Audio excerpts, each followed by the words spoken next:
Hi everyone, and welcome back to another episode of Talk with Ross podcast with me, host Ross. And I've got a very exciting guest here, a tremendous guest, Aaron.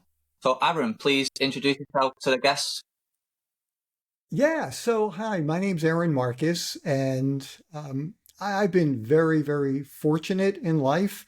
I've been a full-time actor for a little over 40 years now, and I do everything that I can get my hands on from film to TV, commercials, radio spots, narrations, commercial modeling, which is modeling for real-looking people, and I've done over 800 workshops spanning three continents. And I help people break into the industry or advance their career. And got a great family and a wonderful dog. And so I'm good.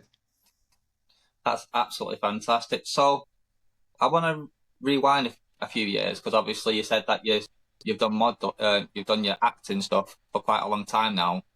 So, what age did you decide to get into the acting industry?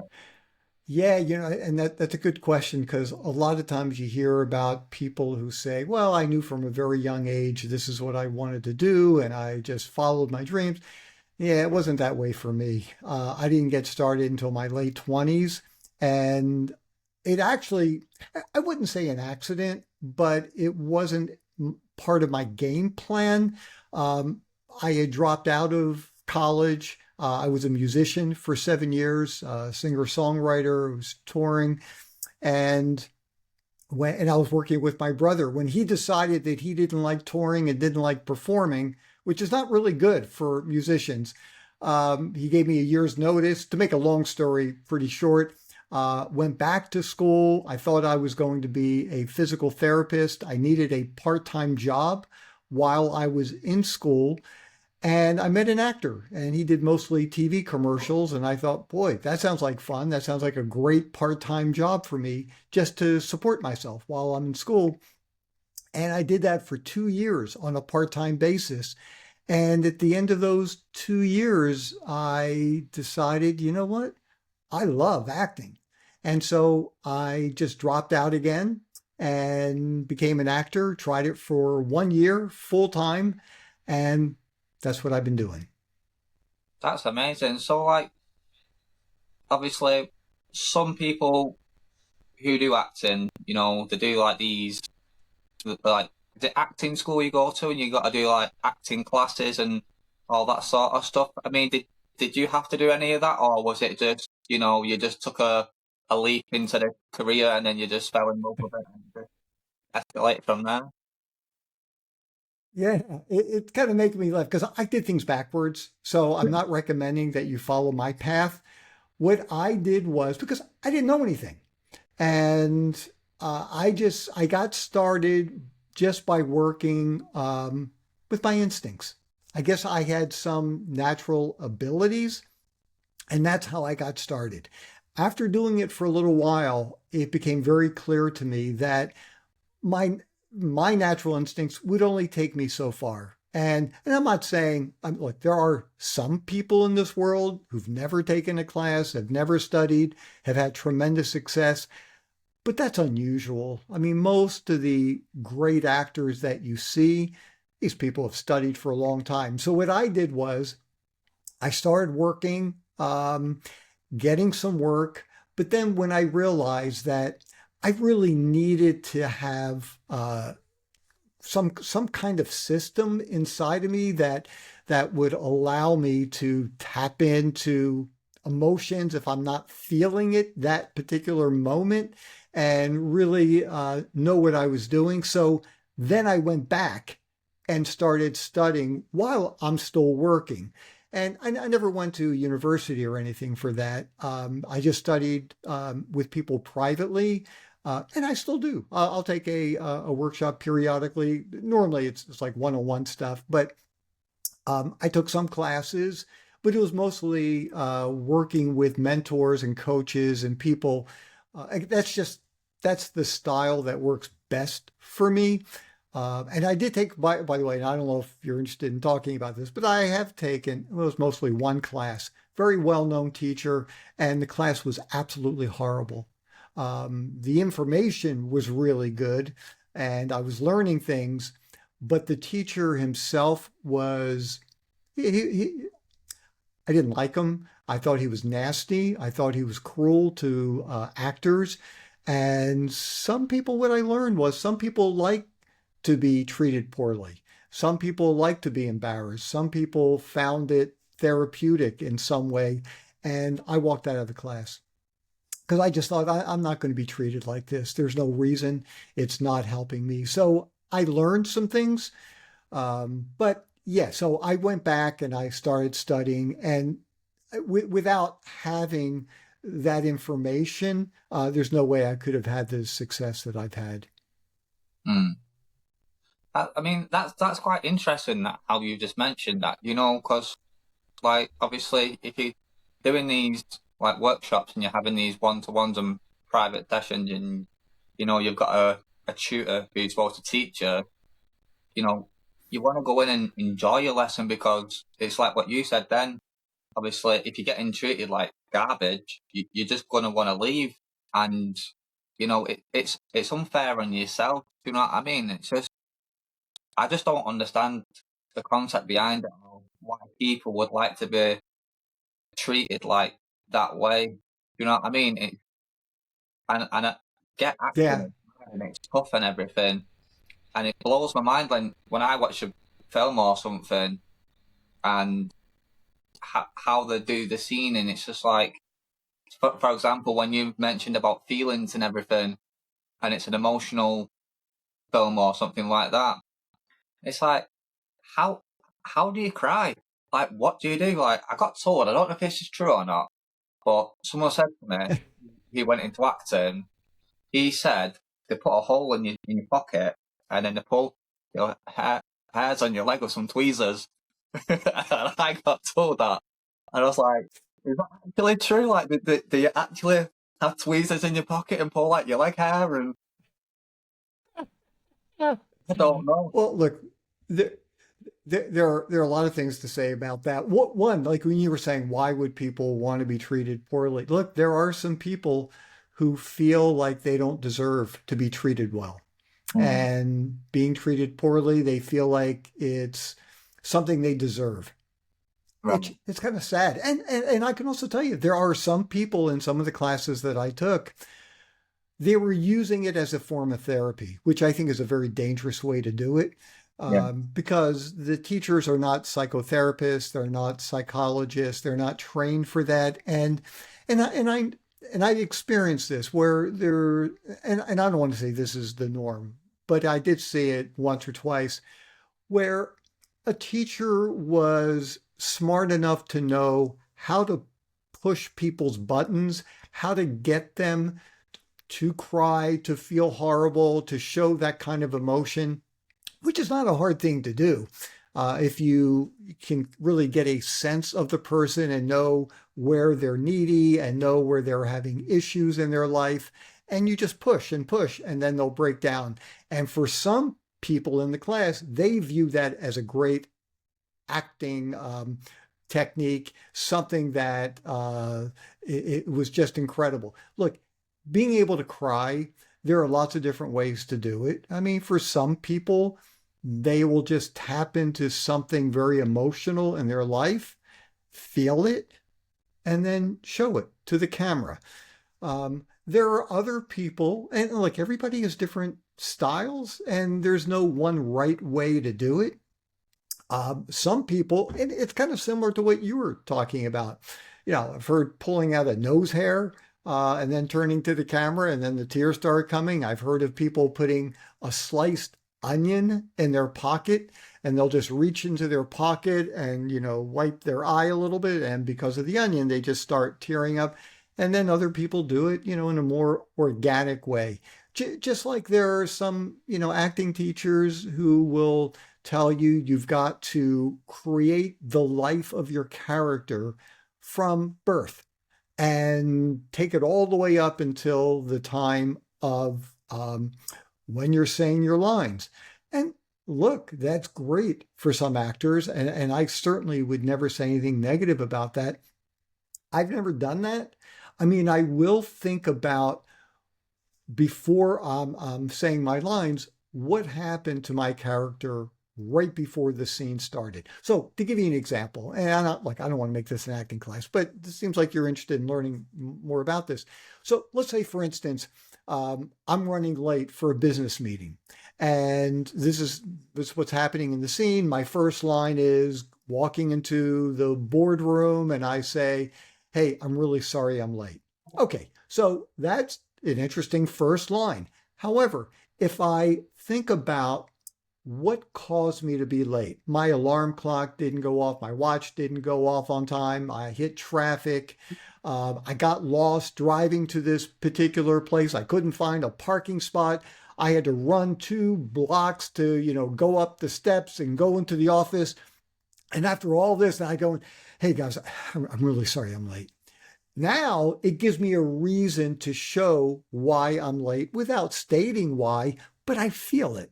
And so, everybody uses different techniques. It's just like with musicians. If Mm. you play guitar, there are a million and one different styles that people use. And there is no one right way. And anybody who says, "Oh, when you're playing guitar, if your right hand is angled in a certain way, it's not the proper way," who cares? What matters is, does it affect you when you're listening to the musician? Does it take you somewhere? Just like you were talking about when you're watching a movie. Does it move you in a certain way? Does it make you feel certain things? Does it feel organic and natural and real to you? And if so, whatever these people did, it worked. I was just reading an interview with a famous writer, and he was talking about this exact thing that you were referring to. And he said, "You don't have to create a life. Just say the lines. Just say the words. That's all I need you to do." So once again, that's one way that people do it. Some people use method, and they will, stay up all night and sleep on the streets because they're supposed to be a homeless person. And if that works for you, then do it. But the most important thing is, does it seem believable? Is it real? If so, then whatever you're doing is right. Mm. That's some interesting facts and information that you've just mentioned then as well. Particularly that you've mentioned something about with your lines and everything. Now, have you actually ever forgotten your lines whilst you've been on camera? Like I'm assuming everyone's done that sort of thing where cameras rolling, everyone's on set, everyone's ready, and then you don't have your lines with you to hand, and you're like, forgot what I'm saying. Oops. Cut. Take two. Sure.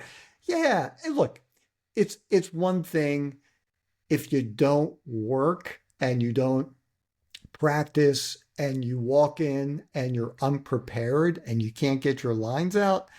That's one thing, and that's unforgivable. But we all make mistakes. We all goof things up, say the wrong word, get stuck. I've seen very, very famous actors make mistakes, and what's important is how you handle it.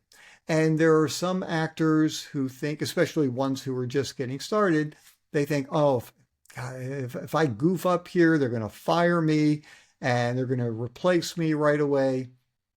And I just don't, I've never seen that take place. I mean, if you just think about it logically, there are, over 100 people on the set, with crew and everybody else running around. And all of a sudden, and you've already been cast. Don't forget, you've been auditioned. Lots of people have seen your audition. You might have had a callback. You might have had multiple callbacks where they have you read again. And for them to fire you on the spot and then start trying to find somebody else, that's, I've never seen that happen. So what you want to do is not apologize, which I've seen people, "Oh, I'm really sorry. Can I do that?"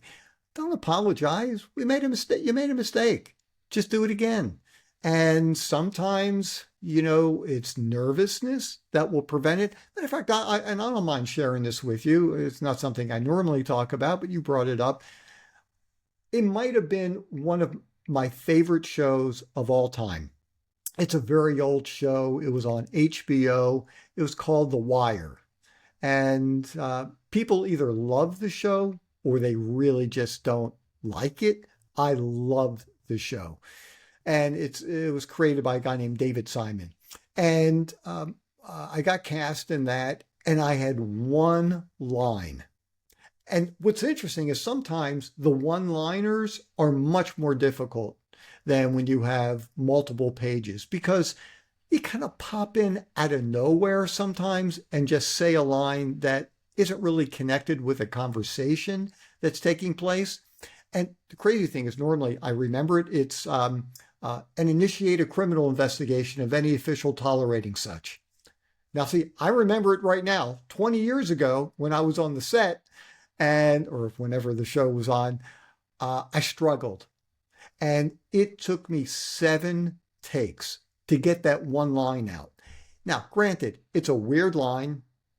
It's not. It's not the way the people normally speak. I was an attorney general, and just to say, and initiate a criminal investigation of any official tolerating such. It's weird. And I struggled, and I would go and initiate. Cut. Okay, let's do it again. And initiate a criminal cut. So yeah, it happens to everybody. And also just be honest with you. All of a sudden, my heart rate is going up. I can feel my palms getting a little sweaty. I'm feeling incredibly embarrassed.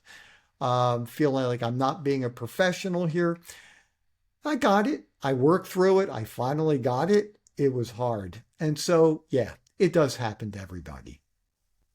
It's quite interesting, and I love like some of you know your facts that you share as well, and how you can go, oh well, yeah, answer the question, and then you've given an answer to something that you've actually done, and be like, oh well, yeah, I was in this part, and I tried to do this, and I've had to do it like 7 times. So it's just absolutely amazing. So, is there any, like, obviously, like when you've done a film, do you watch it back and think to yourself like, oh, that's so cringy or something like that, or do you just, I don't know, like, because obviously when a person like myself will watch a film, because obviously I'm not in it, I'll be like, oh, it's really good, it's fantastic, or I'll be like, it's a bit crap that, CGI was a bit shit.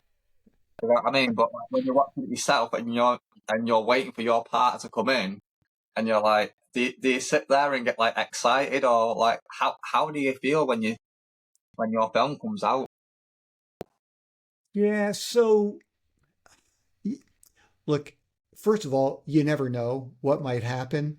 Um, there was a movie that I did, and oh gosh, I just forgot the name of the movie. But I had a scene with Judi Dench, Dame Judi Dench, who is just she was unbelievable. She was she is such an incredible actor. She was so generous. She was so kind. I mean, I just because I knew I was having a scene with her, I purposely did not have any contact with her ahead of time. And part of the reason too was I was her priest and she was coming in for a confessional. And so I kind of felt like I don't want to be close to her. I don't want to share a conversation or a meal. I feel like I need to kind of separate myself.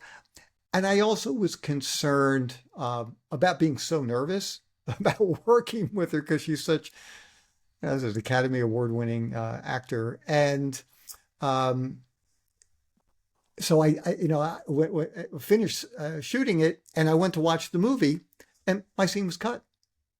So you're talking about, getting prepared. What do you think? It's like, what happened? So I wasn't in there. But and by the way, I know they didn't cut it because they thought it was bad. Things get cut all the time. Sometimes, especially TV, it's timing. They overshoot typically, and there are scenes that are always cut. And the same thing with movies as well. So when I do watch something, it's not like I sit there and watch it over and over and over and over again. Um, I know that things can happen. They might cut things short. And the other thing too is, and this is something that I've learned, and not something at the very beginning of my career, but here's what I've learned. Even if it's something where I'm not 100% crazy about, I wish I would have done things differently. Mm. What I do is I think to myself, you know what? In that moment, I did the best I could. And I'm really proud of that. I didn't run off the set. I wasn't screaming and crying because I didn't do what I wanted to do.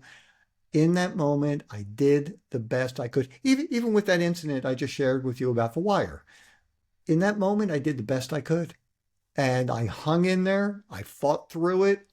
Um, and so, and I think that's a really important lesson for people, that you don't kick yourself. Just like if you go to an audition and the audition is horrible, you know you didn't do what you prepared to do, and who knows why. There could be a million and one reasons for you getting thrown off. You know, is it other people who you saw in the waiting room? Was it the way the casting director talked to you? Did you just kind of blank out? Did they give you some notes that really messed you up because now they're asking you to do something very differently than what you planned? And, you know, I've spoken with people because I do a lot of mentoring and coaching with people online. And sometimes, you know, they'll talk to me about how they just goofed this up and they felt so bad.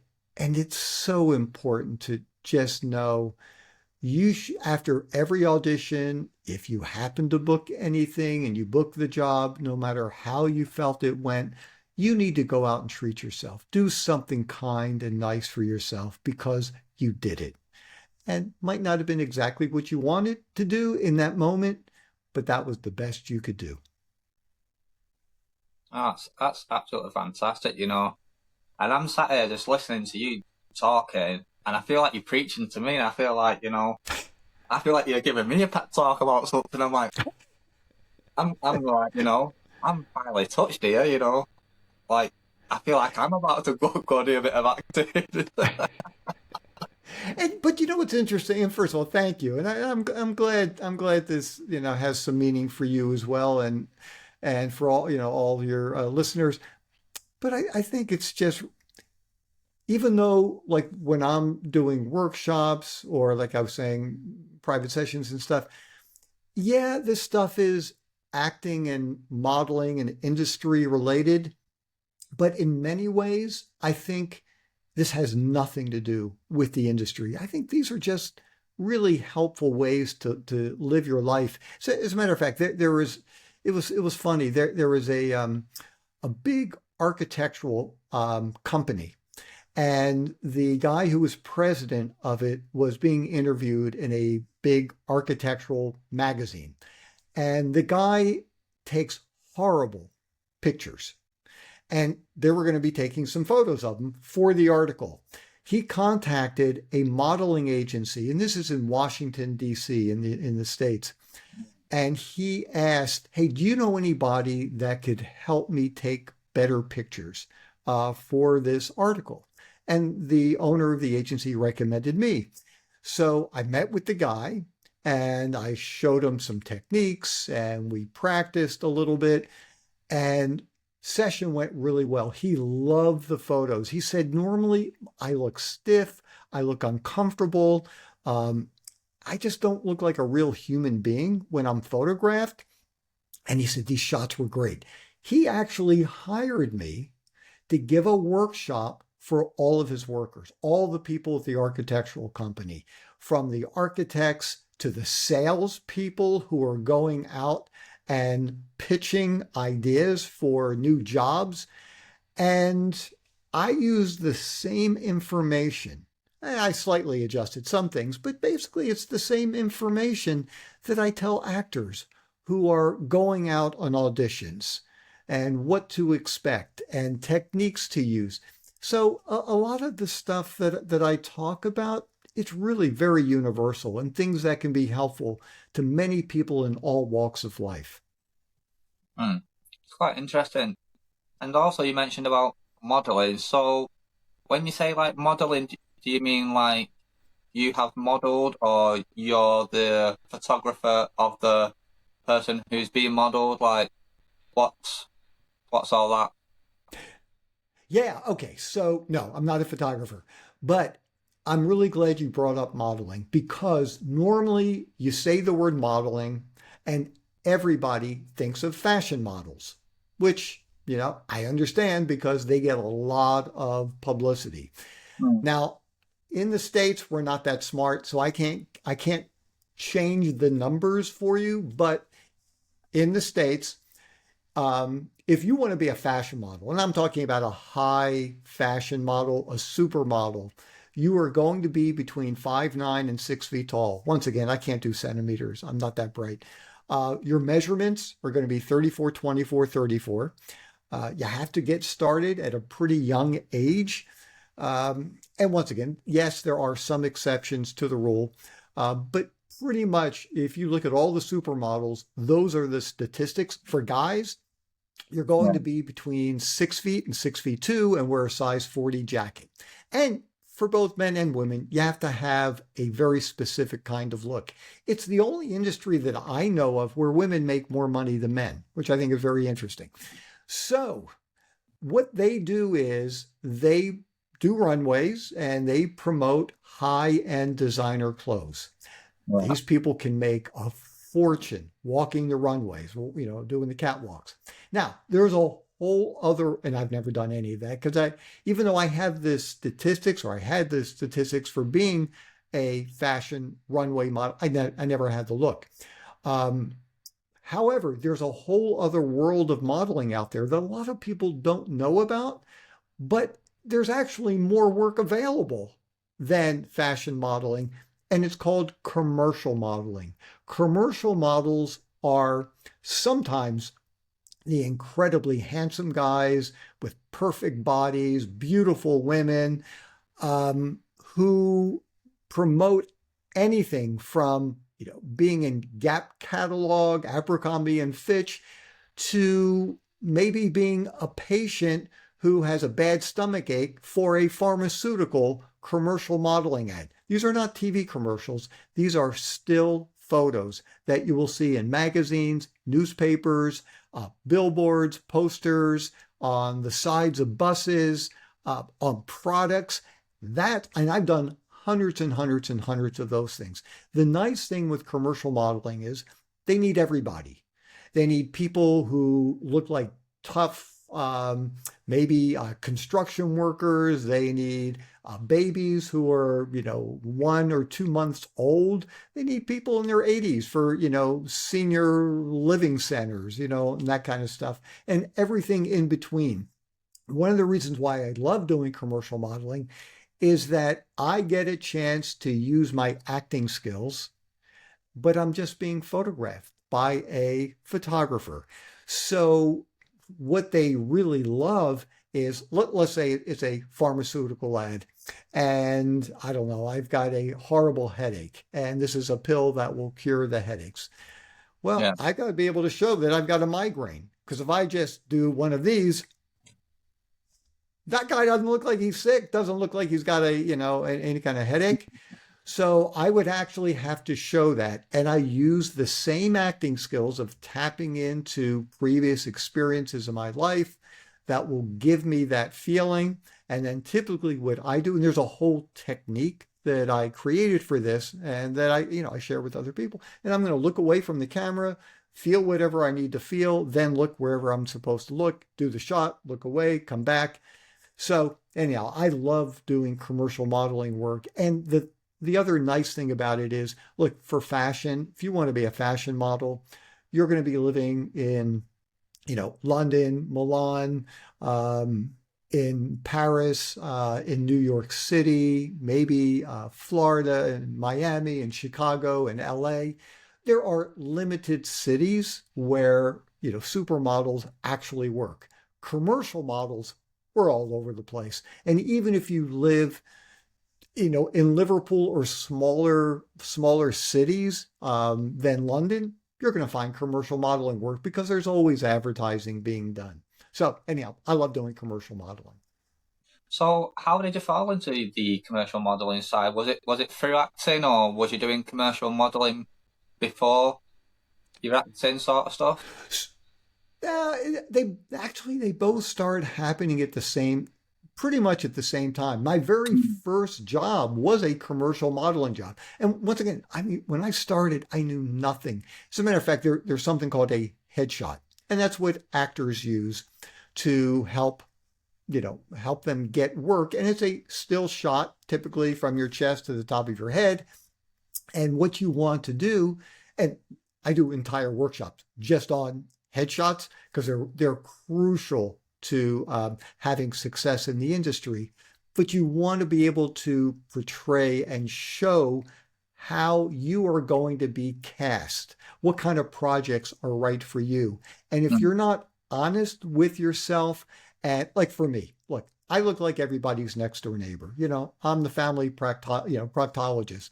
Uh, I'm not the handsome guy. I'm just like the regular kind of guy. You're the high school teacher. I'm the college professor. I could be the doctor, the attorney. Um, and that's my look, just a regular kind of guy, not the handsome, beautiful, handsome kind of guy.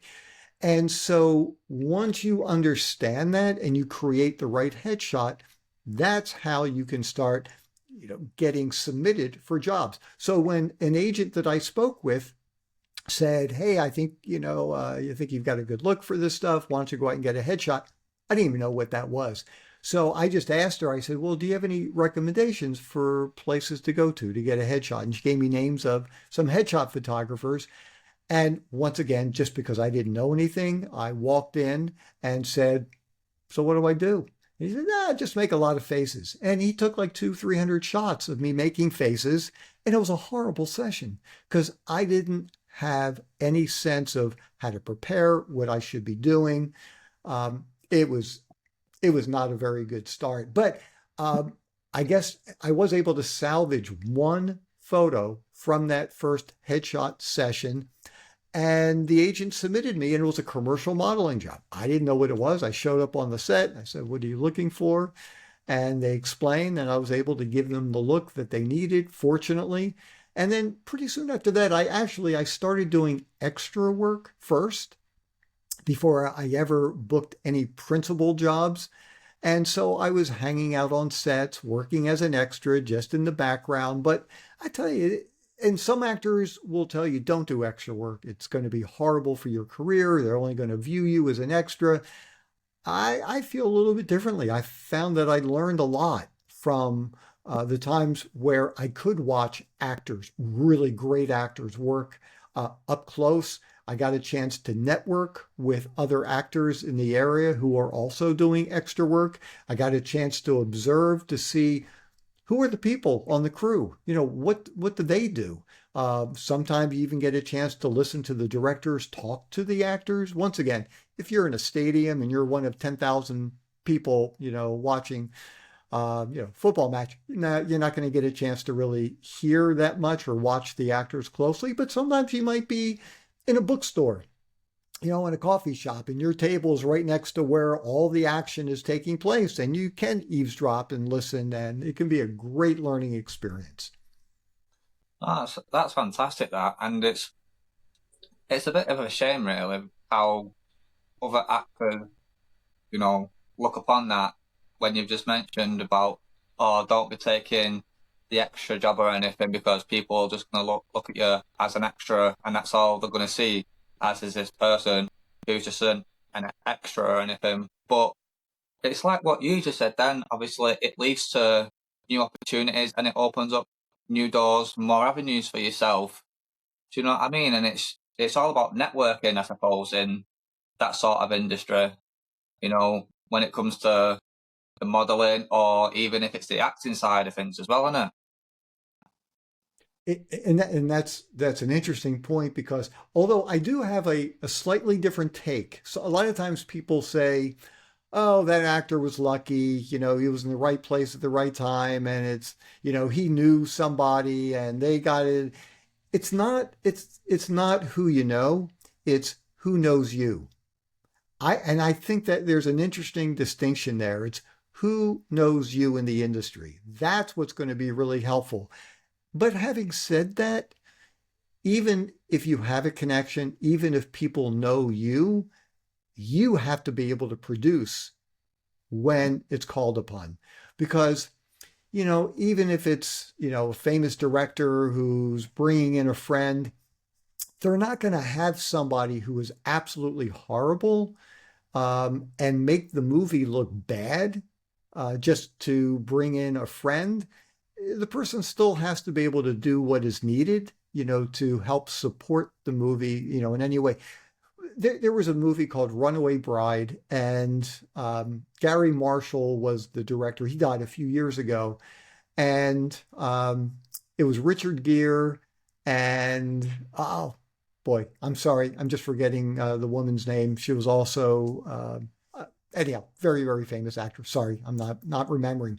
Anyhow, the point was Gary Marshall would bring in his friends, people he worked with in the past, like Richard Gere, like, oh, what's her name? Oh, I can't believe it. Anyhow, then he would also bring in his secretary, he would bring in relatives and give them one word to say, and so he would do that for a couple of reasons. One is when he's traveling and out on location for a couple months, he wants to be surrounded by people who he knows and people he loves and people he cares about, makes him feel better. And he knows that he's helping them because they can get one word out without it being a problem. And they'll get paid well for their one day of work. They'll get residuals forever because of their one day at work. And it was interesting because there were, just speaking of extras, there were a bunch of local extras who were very angry because they were saying it's not right, it's not fair, we should be getting these, one sentence lines or one word lines, and he's just bringing in his friends. And I just thought, well, maybe I never said anything to anybody, but I was just thinking, hey, well, maybe you need to be really good friends with Gary Marshall, and maybe he'll bring you in as well. It's like, I get it, and I understand why sometimes people might get frustrated because they don't get the opportunity just, because they're not friendly with them. But, that's the way the world works. And so, yeah, it's who knows you. Well, that's it, Julia Roberts. That's who I was thinking of. Sorry, Julia Roberts. No, And she was also in Pretty Woman, with Richard Gere and Gary Marshall. Yeah. No, but it's interesting what you say, you know what I mean? And I like this, your little quote then. Obviously, it's who knows you, not the opposite way around, and it's not who you know. I'm gonna pinch it off you now. So with like doing extras as well, and this is someone who's been in sets as well, who has been on. So obviously, I don't know if you've ever heard of it. Do you know, like Coronation Street and EastEnders and stuff like that? Like it's one of the soaps over here, like that's quite big. So someone who I know, he auditioned for that, and he went in to be an extra, and he had to mime the words "fish and chips" whilst he was being recorded. So he sat there talking to someone, obviously not actually talking, but there was just like, and then just like nodding their head. So they have to like nod their head and like, obviously you just don't sit still and like just look at the camera while it's on. Do you know what I mean? And it's weird how you've got to do these different techniques and everything just to make it look like, because no one understands how much hard work and how much effort goes into shooting a scene or anything. Do you know what I mean? Because there could be two main characters, and then you've got, say for example, you're in a hospital, yeah, and then you've got the receptionist, you've got the surgeon or the doctor or whoever. Obviously, they're having a conversation, and then the camera pans round, and then you've got people sat in triage, you've got people waiting to be queued up and everything, or you've got people coming in from outside, where the ambulances can drop you off and all that sort of stuff. You've got all this going on, and obviously the director has to give all these people like their jobs and their roles and everything, and tell them what to say, what to do at the exact time and everything. And I just think it's just mental, just because that could be like a 5 minute shoot, but it's took longer than 5 minutes, and people don't understand what goes on in the background, behind the scenes sort of stuff. And it blows my mind, because when I watch a film or a TV program, when I get a chance to do it, I'm one of these. I'm fixated in like how it's all created, like how they actually sat there and took the time and took the effort into putting. It's just that extra tiny little detail that makes it so much better as well. And it's just blows my mind, though, doesn't it? It's and you're 100% right. I mean, when you think about it, look, for let's say a 90-minute film, it's not unusual for it to take 3 months of shooting. You could do one page in a day or a couple pages. Now, of course, it depends on the dialogue, how much dialogue there is. Are you talking about, are there scenes where there's no dialogue but just a lot of action? But look, there was a film that I did called Fishbowl, and I was the pastor, and I'm talking to my congregants in the church. It probably lasted a minute in the movie, something like that. And we did 20 takes just to get that 1 minute scene done. Because, and it's exactly what you're saying, and people don't know this unless you've actually watched it. So they might do it's called a wide shot. And so I'm doing my sermon, and the cameras are picking up everything in the church. And then once that is done, then they're going to break everything down, move the cameras around, change all the lighting. And then it might be the shot over my shoulder doing individual close-ups of my congregants, getting their reaction to what I'm saying. So we'll do that a million times. And then they break everything down, and then it's over their shoulder, and now it's my turn for the close-ups. Then we do it a million more times. And so even just for, small scenes, it can take all day, to do something like that. And so, yeah, there's a lot that goes into doing a scene. And when you're talking about, like sometimes for the extras, they are told to just mime and not say anything. And it was a funny story that one thing, there was a TV show, this was a million years ago. It was on NBC, and it was called Law and Order Criminal Intent. And I was a doctor, and my patient collapses as I'm talking to him, and I had to reach out and grab him. And then I'm talking to the stars of this particular show and explaining what's going on. So it was about, I don't know, 4 days after we finished shooting, I got a phone call from production, and they're saying, hey, we need you to come back to New York, and you have to shoot, we have to do this thing again. And not shoot it, but I have to, it's called doing a loop. I had to redo my lines in a studio. And so, of course, at that time period, I was thinking, uh-oh, they hated what I did. It didn't work. They want me to do it completely differently. And I'm feeling a little paranoid. So I go into the studio, and it's this big room with a giant screen on the wall. I have headphones on. And what they do is they play the scene back, but now I'm re-recording my lines into a microphone. So I have to match exactly the way I said the lines. What I found out was when they actually shot it, one of the extras was talking in the background. It was one of the assistants at the hospital, and it was covering up and overlapping my lines.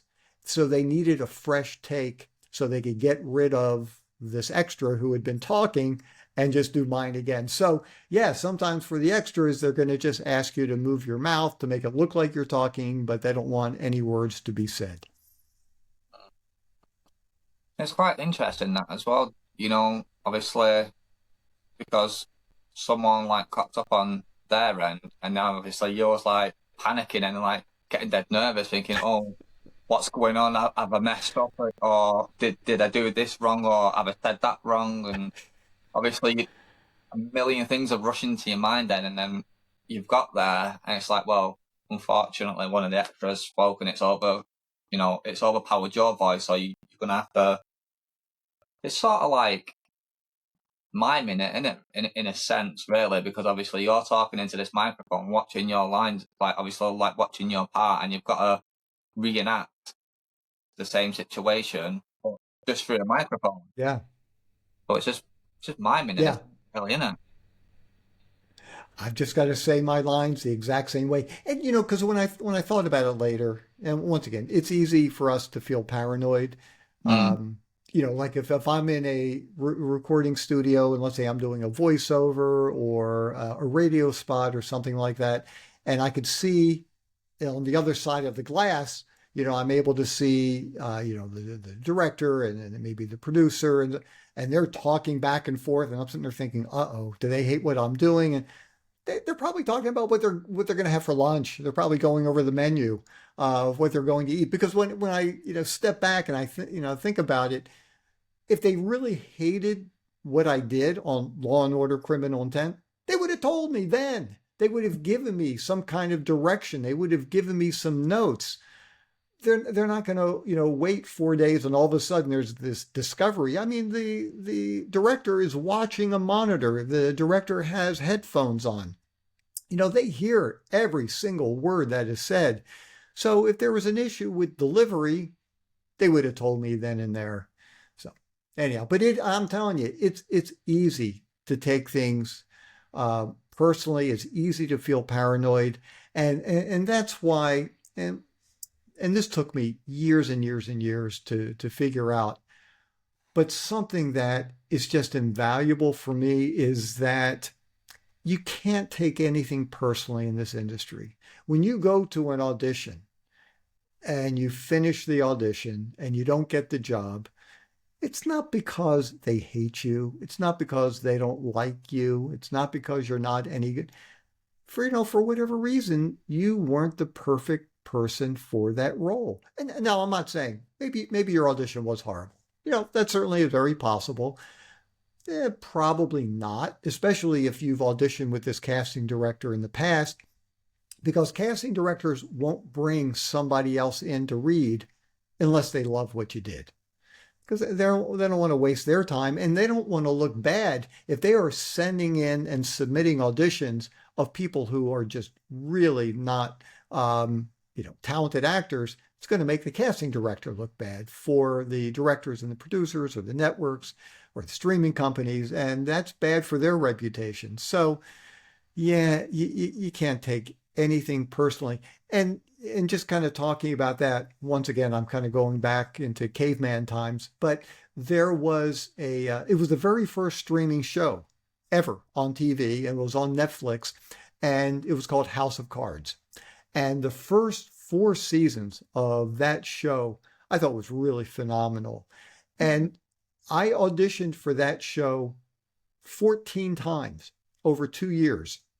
They kept bringing me in. I would read. Sometimes they would put me on hold, meaning that there were just a couple of us and they were asking us to hold the dates of the shoot because I was being considered.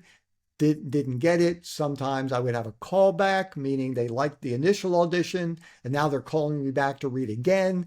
Instead of just with the casting director, now the director is there, maybe the writers are there. Never booked anything. And I know that some actors get very frustrated and they start thinking the casting director doesn't like them. I mean, after the third or fourth audition, whether it's for the same show or maybe the casting director is casting other things, and they start thinking, why should I even bother coming in there? Apparently they don't want me. They would have cast me. 14 times I didn't book it. The 15th audition, I booked a reoccurring role on the show. And it just goes to show, and it was a very helpful learning lesson for me. I know that the casting directors only bring back people who they like. And for whatever reason, maybe I was too tall, too short, didn't quite have the exact look. Maybe I looked too much like some of the other principals in the scene. Who knows why? But it was the 15th audition that got me a recurring role. So if you are ever brought back a second time by a casting director, that means they really like what you did.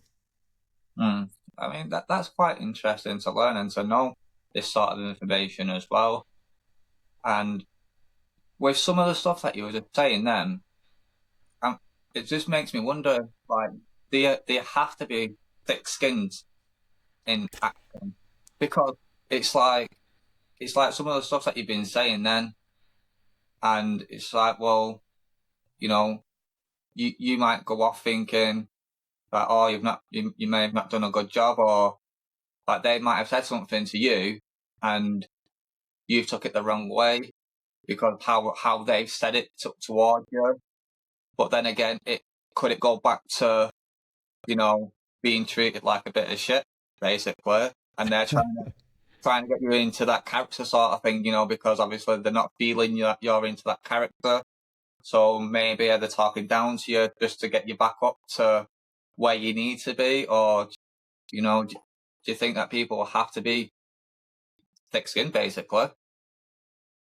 Well, you do.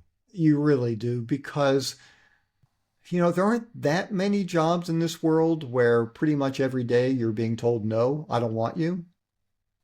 And that's just the reality. I mean, it's like, in some ways, we're like salespeople.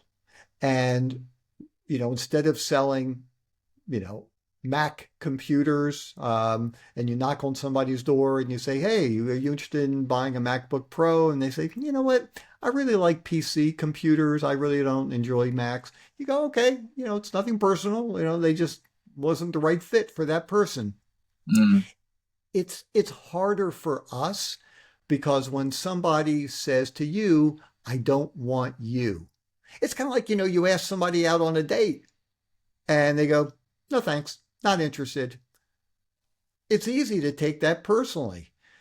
But the reality is, maybe, you just aren't a good match for that person. That's all. And it doesn't mean that you're not great. It doesn't mean that you might not go out with somebody else. But for that one particular person, it didn't work out. So, yeah, you do have to be, and that's a good way of putting it, you do have to be thick-skinned and not take it personally.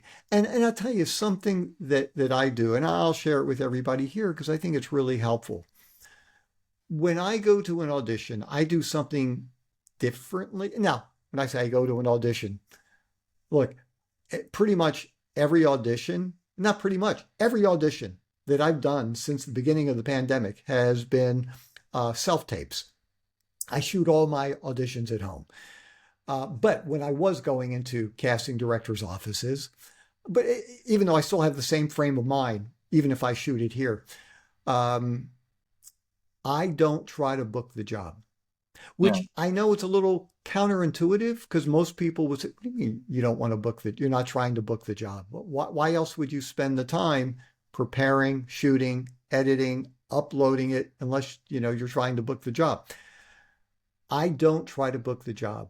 My number one goal, and once again, let me just back up for a second. Everybody has different ways of doing it, and whatever works for you is great. Some people like to manifest things. They imagine themselves at the red carpet. They're walking up the steps to get an Academy Award for this film that they're about to work on. And look, if that works for you, do it.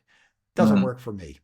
My number one goal for every audition that I have, because I know I'm not going to book it, is I want to enjoy myself. I think, you know what? It's a Tuesday afternoon. I get a chance to play. I get a chance to act. Might only be 2 minutes, 3 minutes, but that's fun for me. And that's how I go into every audition. And then the second goal is I want to learn from it. After I finish the audition, I'll analyze it for myself just really quickly. Did I do what I wanted to do? Which is one of the nice things about doing a self-tape because I can look at it, I can watch it, and if there's something I want to change, I can easily do that. but I'm never thinking of booking the job. And I'm not saying I'm not going to get the job because I think I'm horrible and I don't have any talent. And look, I have some skills. I mean, I know I didn't. It's not a coincidence that I booked almost 1,300 jobs, but I'm not the greatest actor in the world. I do some things okay, and people like it, and that's why they hire me for that. But I think when you go in there, I want to get this thing. I want to work with this actor. This could change my career. I could make a lot of money. All of a sudden, you start building all this stuff up. And I think you start putting a lot of pressure on yourself. When you go in there and just try to have a good time, that's Yeah, it. And I truly believe that that feel comes out in your read, even if it's just with your slate, the way that you introduce yourself. Because casting directors, they can smell desperation a mile away. It's just like going back to that whole dating concept. Hey, if you ask, you go out on a date with somebody and the first thing you say, you know what? I think we should get married. I think we should start a family. I think we should get married. I think we should buy a house together. It's like, what are you, crazy? We haven't even spent time together and you're already talking to me. You're putting pressure on me and I can feel this desperation from you. And casting directors, they can smell out desperation a mile away. And that's not who they want to work with. They want to work with people who have this feeling of, hey, if I book the job, great. If I don't book the job, that's great. I'll book something else. Somebody who's just there to enjoy themselves. That's who they want to surround themselves with. And I'm sure the directors as well. That's who they want to be spending time with on a set. So I think that's just really, at least for me, that's just really important. Don't try to book the job when you are auditioning. Just enjoy the audition. hmm. It's and again, I really like your analogy as well with like the auditioning and the dating thing as well because the two really resonate with each other and they go hand in hand. And it's just like, well, if you're gonna book something, they say no, you know what I mean, and people take it personally. And when you go on a date and you get rejected, you know, you take it personally again. And it's like the desperation thing, what you just mentioned, then, or well, let's get married, and it's just like whoa, and then you're going on to this going, I'm getting it. You know what I mean? Yeah, and They're being confident, oh, and go then they're ahead. being overconfident. Do you know what I mean? Like because if you're going to go in there onto this, you know, whether it's a date or whether it's your audition, and you're like, hi, all timid and everything, people are just going to walk all over you basically. But if you go in and you're like, I, show a bit of, confidence, then people will like, yeah, okay, he seems a bit interesting, or she seems a bit interesting. Let's see what they're about, and you'll probably more likely get a chance. And it's like, I've been to, obviously, I've not had auditions or anything, but when you go for a job interview as well, it's sort of like the same process as well because you've got to do something that makes you stand out because when you have an audition, them people who are looking for these set people, they could have hundreds of people coming in, doing the cast for it all and everything and doing all this acting. So you've got to come in, you've got to be unique and shine differently because then that way they'll be like, oh yeah, do you remember Aaron? He did this, he did that, and you've got to stand out from everyone else so that they remember you. There's no point in going in just doing your lines and then they're like, oh well, it's just like everyone else who's just coming. So no, we don't want him in. Do you know what I mean? So it just And you know that stand out. okay. Yeah, and you know what? Just like, and I love your analogy of going in for an interview for a job, a job interview. And I talk about this in workshops the exact same way. Like if you're going to meet an agent, you're going to do the exact same thing that you would do if you're going for any job interview. What I would suggest is before you go in for your job interview, look the person up. Try to get a lot of information about the person. You can go, to their social media pages, whether it's LinkedIn, whether it's Instagram, or, X, Twitter, whatever it is, and find out, hey, do they live in the same area that you do? Did they go to the same school that you do? Do they have hobbies that are of interest? Can you imagine, like, if you went in and I would, just like with agents, if I was going for a job interview, I would think of questions that somebody might ask me and know how to respond. Now, I'm not going to have a sheet of paper when somebody says, well, what kind of things do you like to do, besides work? Well, I'm not going to pull out a sheet of paper and go, well, I like to do. But if you know that this person who's interviewing you is involved in martial arts, and you are too. Now, I wouldn't lie about this stuff, but you've been studying Taekwondo, for 10 years. You can say, well, you know what, work is very important to me. But I tell you, some of my hobbies are also really, really important. Like I love spending time, and I've been studying Taekwondo for, 10 years now. All of a sudden, man, there's this connection. And like you said, you want something that makes you stand out. You don't have to go in there and say, I've done this in my life, and that's why I'm the best person. Everybody who's coming in, has done a lot of really good things. Just like for an actor, if you're meeting with an agent, you don't have to say, well, I did this movie, A Man Called Otto. I was in the scene with Tom Hanks, the train station. And it's like, they see your resume, you don't need to go through that. They want to see who you are as a human being. And once again, these people are going to be working with you. They want to make sure that they feel comfortable with you. So if you're meeting them and you first walk in, whether it's an agent or just a regular job interview, and you treat it like you're meeting somebody at a party for the very first time, and just go, oh, hi, hey, how are you? I'm Aaron Marcus. That's it. Treat them with the same kind of respect that you would like to be treated with. No more, no less. And just be a human being. And once again, think of some questions that might be thrown at you.